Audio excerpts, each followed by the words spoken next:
Halo semuanya.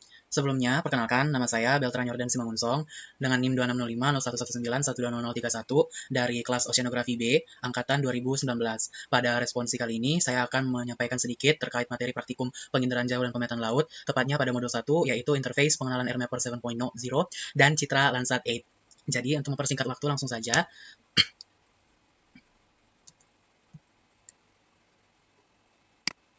Nah, pada praktikum penginderaan jauh dan pemetaan laut modul 1 ini, ada beberapa hal yang akan kita bahas dalam modul ini. Nah, ketiga hal ini merupakan poin-poin yang penting dari poin-poin lainnya yang ada di praktikum ini, yaitu yang pertama, yaitu satelit dan citra yang digunakan pada praktikum ini, yaitu Landsat 8. Yang kedua adalah softwarenya yang digunakan, yaitu AirMapper 7.0. Dan yang terakhir itu adalah tools ataupun alat-alat yang ada dalam AirMapper yang kita gunakan untuk mengolah data. Seperti itu. Jadi langsung saja untuk yang pertama, yaitu satelit dan citra Landsat 8 atau 8 seperti itu. Nah, apa sih sebenarnya satelit dan citra Landsat 8 ini? Nah, ini nih merupakan satelit yang menghasilkan citra yang kita gunakan dalam praktikum ini. Jadi, langsung lanjut saja. Nah, ini jadi Landsat 8 atau Landsat Data Continuity Mission atau LDCM merupakan satelit generasi terbaru dari program Landsat USGS secara NASA Goddard Space Flight Center bekerja sama membuat proyek satelit Landsat 8 ini.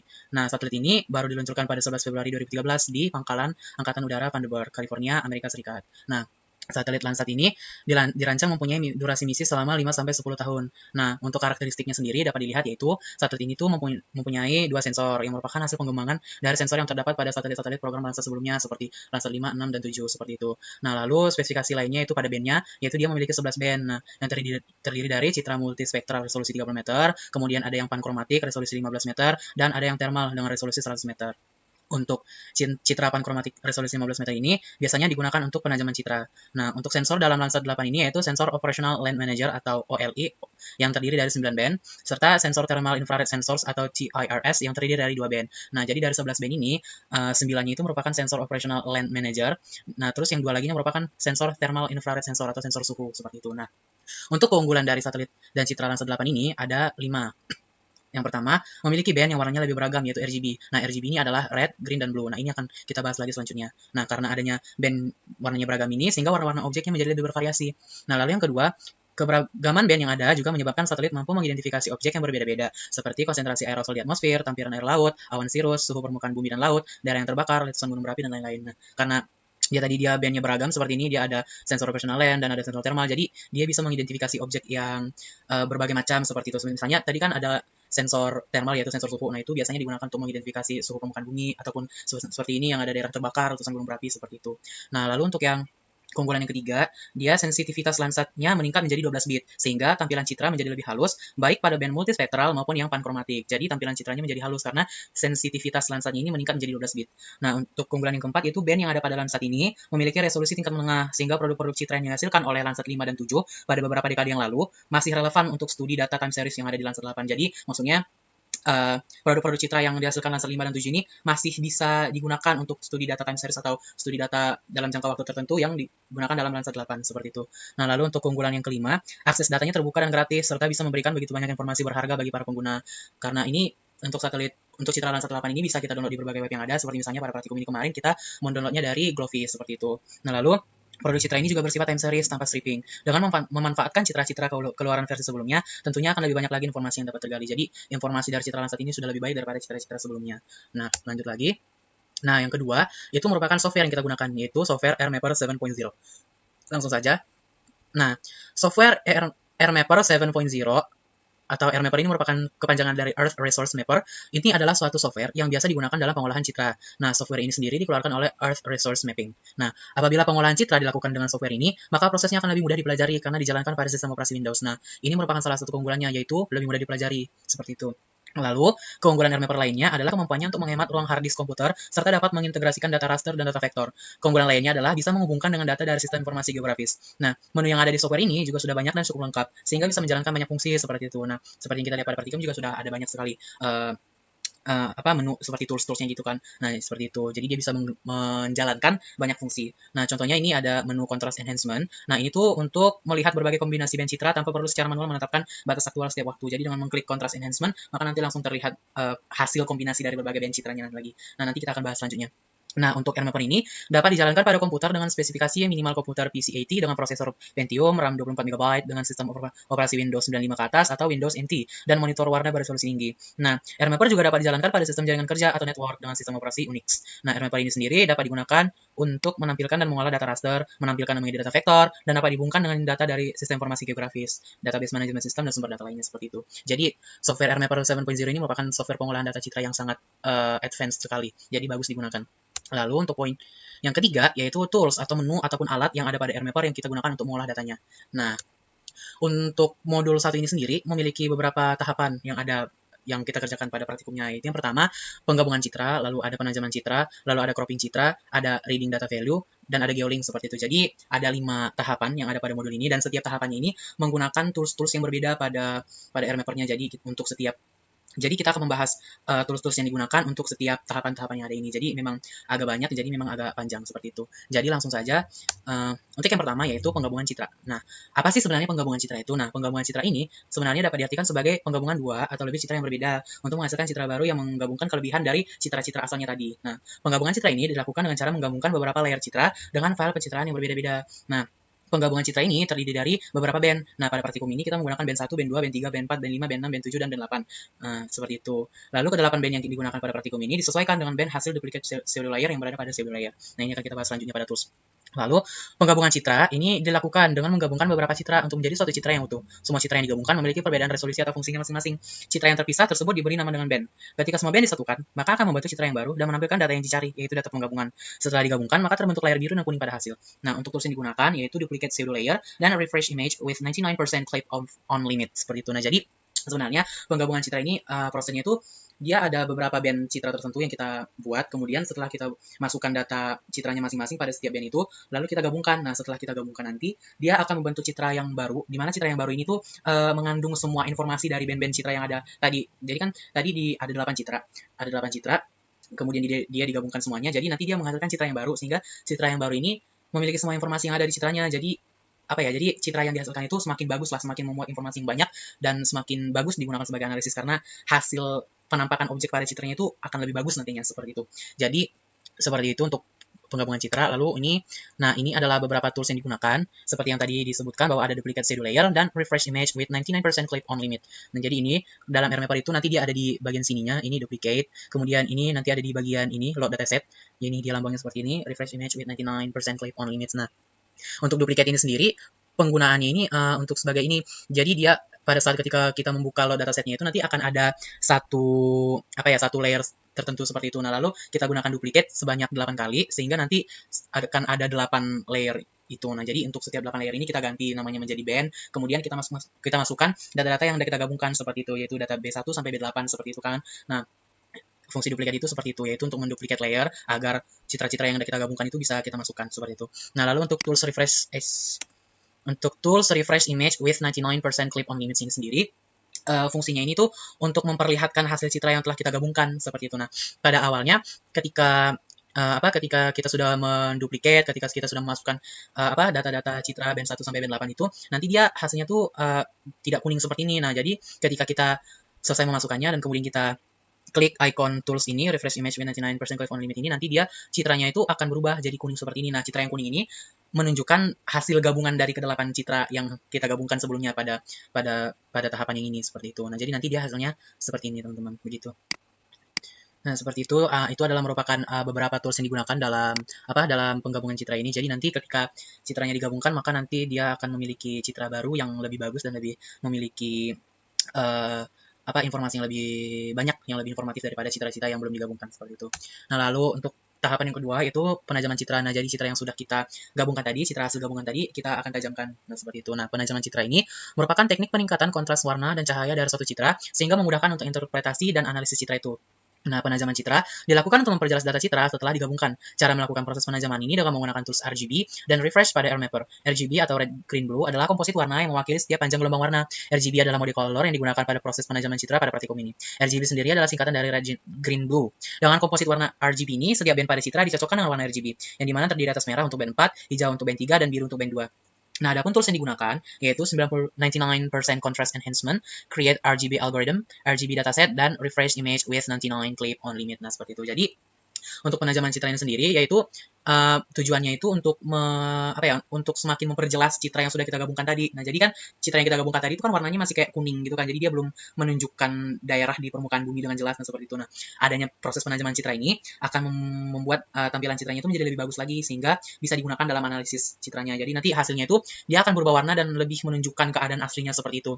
Nah, tujuannya juga seperti yang kita lihat itu untuk memperjelas data citra setelah digabungkan. Nah, seperti itu. Nah, langsung saja jadi untuk ke toolsnya. Nah, ini yang pertama itu pada data citra hasil gabungan ini kita load dulu nih. Nah, lalu kita klik 99% contrast enhancement yang ini ada di sini. Nah, setelah kita klik itu nanti dia warnanya berubah dari kuning terus ada merah-merahnya ini jadi kayak biru terus ada merahnya juga seperti itu. Nah, lalu setelah sudah kita udah kita enhance kontrasnya itu, nah lalu hasilnya kan seperti ini. Nah, pada ini langsung kita buat deh algoritma untuk RGB-nya seperti itu. Nah, RGB itu sendiri tadi merupakan komposit warna yang mewakili setiap panjang gelombang warna. RGB kepanjangan dari green blue. Nah, untuk yang red atau merahnya itu untuk band 4, greennya untuk band 3, dan blue-nya untuk band 2 seperti itu. Nah, jadi untuk membuat mode colornya ini, diklik tools create RGB algorithm yang ini, yang gambarnya ada merah RGB gitu lah ya. Nah, RGB ini di sini kita klik. Nah, nanti dia akan muncul kayak ada beberapa layer warna lah gitu. Dan nanti untuk setiap warna ini kita masukkan band-bandnya seperti itu. Nah, ini dia. Nanti ketika kita mengklik RGB ini, tools ini, nanti dia akan muncul ini layer-layer seperti ini. Ada red layer, kemudian ada green layer, ada blue layer seperti itu. Nah, lalu untuk green layer, untuk yang merah tadi kita gunakan band 4, kemudian untuk yang hijau kita menggunakan band 3, nah untuk yang biru ini kita menggunakan band 2. Nah, ini saya ambil contohnya cuma untuk yang biru saja yang band 2. Jadi nanti dia toolsnya itu ada di sini. Nah, ini toolsnya ini merupakan tools Tools ini RGB dataset seperti itu.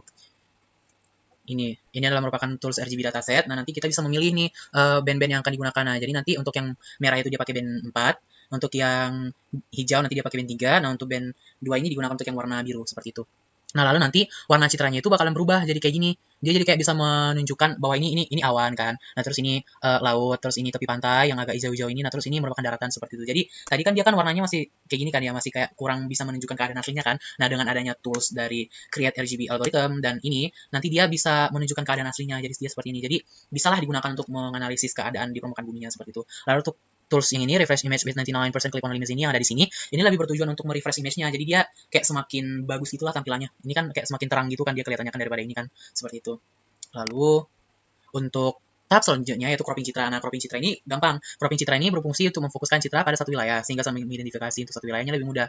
Cropping citra juga membuat besaran file yang lebih kecil karena area yang dibuat dalam lingkup kecil sehingga media penyimpanan yang dibutuhkan juga kecil. Tujuan dari cropping citra adalah untuk mendapatkan pencitraan kondisi wilayah yang lebih spesifik dan besar pada satu daerah. Nah, prosesnya membuat skala tampilan menjadi lebih besar. Lalu dengan melakukan cropping, maka akan lebih mempermudah dalam menganalisa suatu citra sehingga dapat memperjelas dan memperbesar daerah yang mesti diamati dan diidentifikasi keadaan geografiknya. Inti utama dari proses cropping citra ini untuk memfokuskan suatu daerah dengan cara memotong daerah yang hendak difokuskan itu. Tujuannya agar citra hasil cropping dapat memiliki hasil yang lebih jelas daripada citra sebelumnya. Untuk tools yang digunakan itu untuk Zoombox tool. Nah, untuk cropping citra ini sendiri merupakan proses yang sangat gampang karena dia hanya menggunakan tools Zoombox tool itu, lalu kemudian kita crop pada suatu wilayah yang hendak kita teliti, lalu sudah. Nah, untuk hasilnya ini, filenya itu nanti memiliki ukuran yang lebih kecil karena pas kita gabung itu, pas kemarin itu, pas praktikum itu, filenya itu kayak 1 gigaan seperti itu. Nah, ketika kita crop dan kita simpan nantinya, setelah hasil cropping citra ini, nanti dia ukurannya itu menjadi lebih kecil karena dia telah di crop dan tampilannya juga semakin lebih jelas, namun skalanya juga lebih besar seperti itu. Langsung saja kita ke toolsnya untuk melihat gimana. Nah, ini. Nah, jadi toolsnya tuh nanti dia gambarnya seperti ini. Namanya Zoombox tool. Nanti dia ada di air mapper yang ini. Nah, gambarnya kayak seperti kaca pembesar gitu. Nah, jadi ini kita klik, lalu kemudian kita pilih daerah yang akan kita crop seperti itu. Nah, nanti langsung dapat hasilnya. Nah, hasilnya ini jadi seperti ini. Ketika di crop, dia hasilnya kan seperti ini. Ini kan lihat jadi kayak dia menunjukkan daerah. Ini kan daerah ini Tanjung yang ini. Nah, jadi dia kayak lebih mengcrop ke daerah ini aja gitu loh. Jadi tujuannya itu untuk mengcrop daerah tertentu yang ingin dipelajari mungkin ataupun yang ingin dilihat bagaimana keadaan geografis permukaan buminya seperti itu. Jadi dia nanti dengan menggunakan data hasil crop ini lebih jelas seperti itu. Nah, itu saja untuk cropping citra. Lalu kita lanjut. Nah, ini reading data value. Nah, reading data value artinya membaca nilai suatu data. Dalam hal ini kita membaca nilai suatu data pencitraan. Reading data value terbagi menjadi 4 bagian, yaitu cell values profile, cell coordinate, mengetahui jarak, dan mengetahui luas. Cell value profile membantu untuk mengetahui keterangan lengkap pada suatu titik di citra. Kita dapat mengamati apakah daerah tersebut memiliki topografi suatu dataran tinggi atau rendah, dan juga dapat mengetahui ukuran pixel data yang terdigitasi. Untuk cell coordinate membantu mengetahui koordinat secara jelas pada suatu titik pada citra. Nah, untuk mengetahui luasan menggunakan polygon atau penghitungan luas dan keliling area yang dipilih. Nah, seperti itu. Lalu untuk tools yang digunakan yaitu nanti ada cell values profile, cell coordinate, edit object extents, pointer tune, tool, polyline, dan polygon seperti itu. Jadi untuk reading data value ini terdiri dari empat bagian lagi seperti itu. Nah, untuk bagian reading value data value ini memiliki 4 bagian. Yang pertama, nanti kita mencari nilai self values profile itu untuk melihat pixel datanya dan topografi daerahnya seperti itu. Nah, lalu yang kedua kita mencari koordinatnya. Koordinat ini dalam latitude dan longitude seperti itu. Nah, lalu yang ketiga kita mengetahui jarak. Jadi nanti pada misalnya kita gambarkan suatu garis tertentu, nanti kita bisa mengetahui panjang garis itu atau jaraknya itu tuh berapa. Nah, lalu untuk yang terakhir kita juga bisa mengetahui luas pada citra itu seperti itu. Jadi langsung saja ke toolsnya untuk melihat tools dan hasilnya. Nah, ini untuk self values profile. Jadi nanti pada RMapper-nya nanti kita klik tools view, kemudian kita ke self values profile. Nah, nanti dia akan muncul tampilan seperti ini. Jadi nanti dia akan terlihat lebih akan terlihatlah nilai pixelnya di sini, kemudian kayak topografinya dia di sini seperti itu.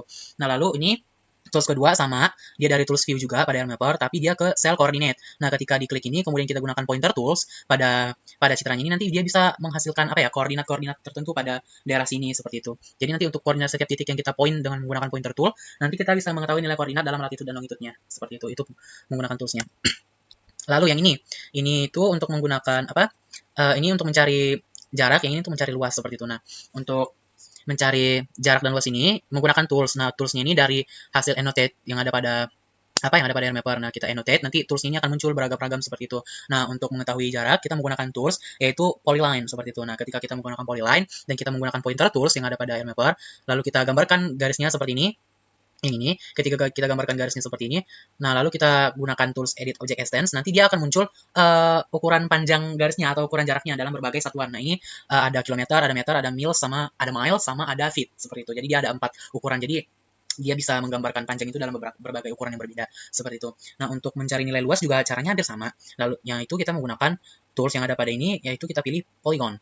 Nah, ketika kita pilih polygon dan kita menggunakan pointer tools, terus kita gambarkan di sini daerahnya seperti itu, misalnya kayak gini. Nah, terus kita klik lagi edit object extends. Nah, nanti dia akan muncul dia juga akan muncul nilai luasnya seperti itu. Nah, luasnya ini juga memiliki satuan yang beragam juga sama kayak jarak gitu kan. Ini kayaknya meter kuadrat, kilometer kuadrat, terus ada miles kuadrat atau feet kuadrat seperti itu. Nah, jadi nanti dia bisa digunakan untuk banyak untuk banyak analisis seperti itu, karena dengan menggunakan tools ini tuh banyak sekali informasi yang kita dapatkan seperti jaraknya ataupun luasnya. Misalnya kan ketika dalam penelitian tertentu, misalnya kita membutuhkan data luas suatu daerah tertentu, misalnya seperti itu. Nah, dengan menggunakan citra lalu kita menggunakan tools ini, nanti berarti untuk mendapatkan informasi jarak dan informasi-informasi tertentunya itu menjadi lebih mudah seperti itu. Jadi emang ini sangat bagus sekali digunakan dalam analisis maupun dalam praktikum maupun dalam pengambilan data seperti itu. Nah, itu merupakan tools-toolsnya ini. Jadi lanjut. Nah, untuk bagian yang terakhir dari modul ini, yaitu geolink. Nah, geolink ini nanti terdiri dari 3 dia. Nah, geolink ini merupakan satu fitur dari RMapper yang berguna untuk menghubungkan 2 atau lebih window citra sehingga dapat dibandingkan satu sama lainnya. Jenis-jenis geolink yang digunakan pada praktikum ini adalah geolink to window, geolink to screen, dan geolink to overview room. Nah, geolink dapat menghubungkan 2 atau lebih window image dalam ruang koordinat geografik. Nah, ruang koordinat geografik ini maksudnya nanti merupakan window ya. Nah, dengan demikian, kita dapat dengan mudah membandingkan atau melakukan tindakan terhadap 2 objek sekaligus. Nah, di dalam RMapper, seperti tadi disebutkan ada geolink to window, screen, sama overview room. Nah, untuk geolink to window adalah fasilitas dalam RMapper untuk membandingkan window citra yang satu dengan citra lain, di mana kedua citra ini dia berbeda-beda, seperti itu. Nah, adapun geolink to screen merupakan fasilitas yang dapat mempermudah kita untuk menghubungkan window pencitraan yang berbeda. Nah, untuk geolink to overview room merupakan pengoperasian 2 citra pada layar yang berbeda, tetapi hanya dioperasikan pada satu layar saja. Nah, geolink to overview room ini bermanfaat untuk melihat atau meneliti unsur-unsur spasial atau geografis yang sama, tetapi terdapat di dalam citra-citra yang berbeda dalam pemrosesannya. Adapun tools yang digunakan dia ini cukup banyak ya. Yang dapat kita lihat ini ada copy window, terus ada hand room tool, ada pointer tool, set geolink to none, set geolink to window, set geolink to screen, dan set geolink to overview room. Jadi dia toolsnya agak banyak ya. Jadi langsung saja. Nah, ini untuk yang pertama. Jadi ketika dalam prosesnya itu, ketika kita sudah meload dataset yaitu citra Iconos ya. Ini menggunakan citra Iconos ya. Nah, ketika kita load, nanti kita harus mengcopy window-nya dulu dengan menggunakan tools ini.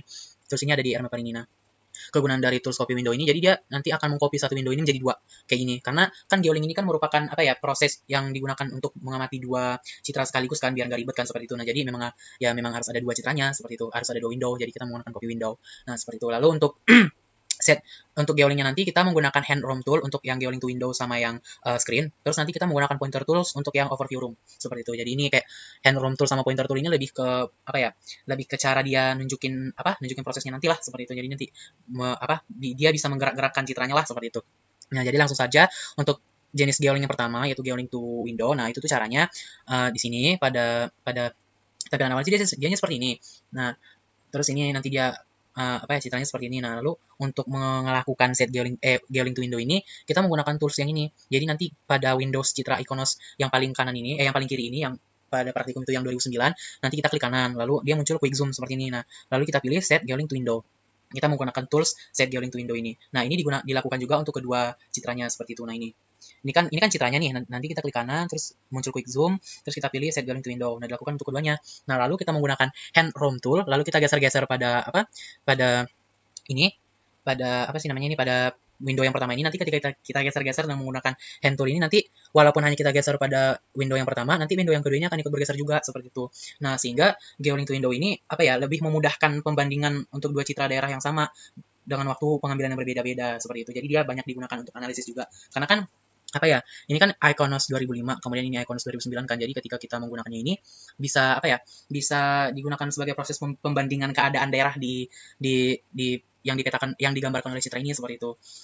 Lalu untuk geoling to screen dia sama. Nanti dia untuk window yang pertama, bentar. Ini set geoling to none. Ini kesini dulu teman-teman. Nah, jadi nanti ketika kita sudah selesai misalnya mencoba set geoling to window, nanti kita harus set geoling to none dulu untuk kedua Windows-nya ini. Caranya sama dengan mengklik kanan pada Windows-nya, terus kita klik quick zoom, terus nanti kita pilih set geoling to none. Nah, tools ini sendiri ini untuk fungsinya itu untuk mengembalikan keadaan Windows-nya itu menjadi seperti semula seperti itu. Kan tadi kan karena dia di set ke window, jadi dia pas digeser dengan hand tools, maka nanti dia akan bergeser-geser kan. Nah, jadi kita harus mengubahnya itu menjadi keadaan semula. Nah, caranya itu dengan menggunakan tool set geoling to none seperti itu. Lalu setelah itu, baru deh kita bisa melakukan geoling to screen dan geoling to overview room nantinya. Nah, untuk geoling to screen ini, caranya mirip dengan geoling to window, yaitu pada salah satu window-nya kita klik kanan, lalu kita quick zoom, kemudian kita pilih tools set geoling to screen. Nah, ini dilakukan untuk kedua Windows-nya juga. Jadi pada Windows yang ini di set geoling to screen juga, di sini juga di set geoling to screen juga seperti itu. Lalu sama seperti geoling to window, kita menggunakan hand tool seperti itu. Lalu ketika kita menggunakan hand tools dan kita menggeser citranya ini, ketika kita geser nanti, maka hasilnya itu ketika kita geser pada Windows yang ini misalnya, ketika kita geser mendekati Windows yang kedua ini, nanti Windows yang kedua ini dia akan akan kelihatan seperti itu, akan kelihatan gimana dia seperti itu. Jadi ketika digeser nanti dia akan menunjukkan satu citra yang utuh, tapi dia di dua keadaan yang berbeda seperti itu. Nah, jadi geoling to screen ini sebenarnya berfungsi untuk menggabungkan dua citra yang berbeda pada window yang berbeda menjadi satu screen seperti ini. Ini kan tadi kan sebelumnya dua citra yang berbeda digabungkan menjadi satu screen seperti itu. Nah, geoling to screen ini memiliki keunggulan itu memudahkan kita untuk melihat suatu daerah, karena dengan tools ini tuh kita dapat menggabungkan satu image citra dalam dua window sekaligus kan, seperti ini kan. Nah, sehingga mampu dikendalikan hanya dalam satu window seperti itu. Nah, ini juga banyak digunakan dalam penelitian seperti itu. Lalu untuk yang terakhir, geoling yang terakhir ini adalah geoling to overview room. Nah, untuk geoling to overview room ini sendiri dia menggunakan pointer tools, berbeda dengan yang lain. Yang lain tadi kan dia pakai hand tools kan ya. Nah, ini pakai pointer tools. Nah, untuk caranya dia pada Windows yang ini yang sebelah kiri, yaitu Iconos 2005, kita klik kanan seperti ini. Misalnya ini, kita klik kanan lalu kita set geoling to overview room. Nah, berbeda dengan dua sebelumnya, kalau yang ini tuh hanya dilakukan pada satu Windows saja. Jadi untuk Windows yang ini tuh dia tidak di set ke overview room aja seperti itu, karena satu Windows saja cukup seperti itu. Nah, jadi ketika kita menggunakan pointer tools, kemudian kita kita poinkan dia pada citra yang ini, nanti citra yang di sampingnya ini akan menunjukkan daerah yang dipoinkan seperti itu. Jadi tujuannya tuh misalnya kita ingin melihat keadaan di satu titik tertentu di titik ini pada tahun 2005 ini kan. Nah, kemudian kita pilih titiknya itu, kita gunakan pointer tools. Nah, nanti pada tahun 2009 ini menunjukkan keadaan keadaan pada titik itu seperti itu. Jadi jadi dia lebih bagus lah seperti itu. Jadi dia bisa digunakan untuk melihat keadaan dari suatu daerah pada citranya seperti itu. Nah, jadi geoling to overview room ini nanti dia dapat memunculkan hasil zooming pada window yang lain yang ditunjukkan oleh pointer pada window utama. Jadi window utama ini. Nah, window utamanya ini, kemudian window yang lainnya ini. Jadi dengan adanya geoling to overview room ini dapat memunculkan hasil zooming pada window yang lain yang ditunjukkan oleh pointer yang ada pada window utama. Nah, metode ini merupakan membandingkan data dua citra yang berbeda, namun sama sistem proyeksinya, di mana satu image dijadikan sebagai overview dan citra lainnya untuk melihat detailnya seperti itu. Nah, untuk geoling ini sendiri dia lebih banyak digunakan dalam pemanfaatan untuk melihat suatu kondisi daerah yang berbeda-beda seperti itu. Misalnya kita ingin meneliti nih pada tahun ini keadaan di daerah ini tuh kayak gini. Nah, untuk tahun-tahun berikutnya itu keadaannya gimana seperti itu. Nah, itu kita bisa membandingkannya itu dengan menggunakan AirMapper, yaitu dengan menggunakan teknik-teknik geoling ini. Di mana teknik geoling ini kan ada 3, jadi itu kita bisa pilih bebas yang mana aja karena semuanya itu memiliki keunggulannya masing-masing lah seperti itu. Jadi penerapan geoling ini lebih ke situ kepada kepada analisis perbandingan keadaan daerah di permukaan bumi dari tahun ke tahun seperti itu. Nah, seperti itu dia. Nah, lalu ini adalah beberapa daftar pustaka yang saya pakai. Nah, jadi udah selesai. Jadi itulah, hanya itu saja yang kiranya saya bisa sampaikan terkait modul 1, praktikum penginderaan jauh dan pemetaan laut, interface pengenalan RMAP 7.0 dan Lansa 8. Nah, terima kasih sudah menonton dan mohon maaf apabila banyak kesalahan pada video ini seperti itu. Saya mengucapkan terima kasih kepada semua yang telah menonton dan saya juga berterima kasih kepada Bapak dosen pengampu dan juga kakak-kakak asisten yang sudah membimbing selama praktikum penginderaan jauh ini hingga saya bisa sampai pada tahap respons ini. Nah, untuk segala kekurangannya saya mengucapkan maaf yang sebesar-besarnya. Kiranya video respons ini bisa menjadi manfaat bagi kita semua sehingga dapat bermanfaat dan dapat digunakan sebagai referensi maupun sebagai sebagai bahan materi seperti itu. Nah, terima kasih sekali lagi sudah menonton. Akhir kata, saya ucapkan terima kasih yang sebesar-besarnya. Terima kasih, bye.